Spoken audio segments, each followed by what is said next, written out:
ജൈവ വൈവിധ്യ ദിനാചരണത്തിന്റെ ഭാഗമായി ഏരൂർ ഗ്രാമപഞ്ചായത്തിൽ ക്വിസ് മത്സരം സംഘടിപ്പിച്ചു.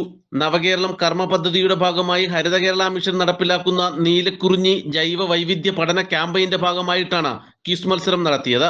പഞ്ചായത്ത് തലത്തിൽ വിജയികളാകുന്ന വിദ്യാർത്ഥികളെ ബ്ലോക്ക് തലത്തിൽ വിജയികളാകുന്ന വിദ്യാർത്ഥികളെ ജില്ലാ തലത്തിലും അവിടെ നിന്നും സംസ്ഥാന തലത്തിലും പങ്കെടുപ്പിച്ചുകൊണ്ടാണ് മത്സരങ്ങൾ നടത്തുക. പരിപാടിയുടെ ഏരൂർ പഞ്ചായത്ത് തല ഉദ്ഘാടനം ഗ്രാമപഞ്ചായത്ത് വൈസ് പ്രസിഡന്റ് വി രാജിയുടെ അധ്യക്ഷതയിൽ പ്രസിഡന്റ് ജി അജിത്ത് നിർവഹിച്ചു. ഈ മാസത്തിൽ നമ്മുടെ ജൈവ വൈവിധ്യ ദിനവുമായി ബന്ധപ്പെട്ട് മെയ് മാസത്തിൽ ഡേറ്റാണ് നമ്മൾ ആ ഡേറ്റിലാണ് ആലോചിക്കുന്നത്. അത് ഇവിടുത്തെ ചോദ്യം ഉള്ളത് ഞാൻ ആ ഡേറ്റ് പറയുന്നുണ്ട്. അപ്പോൾ ജൈവ വൈവിധ്യത്തെ കുറിച്ച് നമ്മുടെ ടീച്ചർ കൂടിയായിട്ടുള്ള നമ്മുടെ രാജി പറഞ്ഞു, ബയോളജിക്കൽ മനുഷ്യനാണ്. എത്ര പേര് വീട്ടിൽ കൃഷി ചെയ്യുന്നുണ്ട്? വീട്ടിൽ കൃഷി ചെയ്യുന്ന എത്ര പേര്?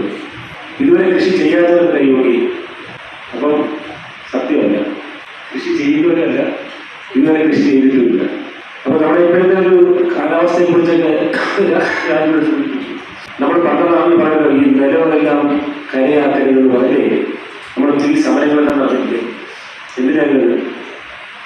നമ്മുടെ നിലവിലുള്ള ജൈവ സാഹചര്യങ്ങളെല്ലാം മാറി അല്ലേ? ഇപ്പൊ കാലിലേക്ക് പോയാൽ ഹൗസുകളുടെ ഫ്രണ്ടിലെല്ലാം മണ്ണിന്റെ നിർത്തിയും അല്ലേ ഇല്ലേ? അപ്പൊ അവിടുത്തെ കാലാവസ്ഥ മൊത്തം മാറി, അവിടുത്തെ വെള്ളം ഒഴുക്ക് നിന്നു ഇല്ലേ? അപ്പൊ അതെല്ലാം നമ്മുടെ പൊതുവായി വരുന്ന ഒരു. ചടങ്ങിൽ ആരോഗ്യ വിദ്യാഭ്യാസകാര്യ സ്ഥിരം സമിതി അധ്യക്ഷൻ ഷൈൻ ബാബു, ക്ഷേമകാര്യ സ്ഥിരം സമിതി അധ്യക്ഷ ദിവ്യ ജയചന്ദ്രൻ, ഗ്രാമപഞ്ചായത്ത് അംഗം Nazeer, Haritha Kerala mission RP Smitha, IRTC coordinator Revathi എന്നിവർ പ്രസംഗിച്ചു.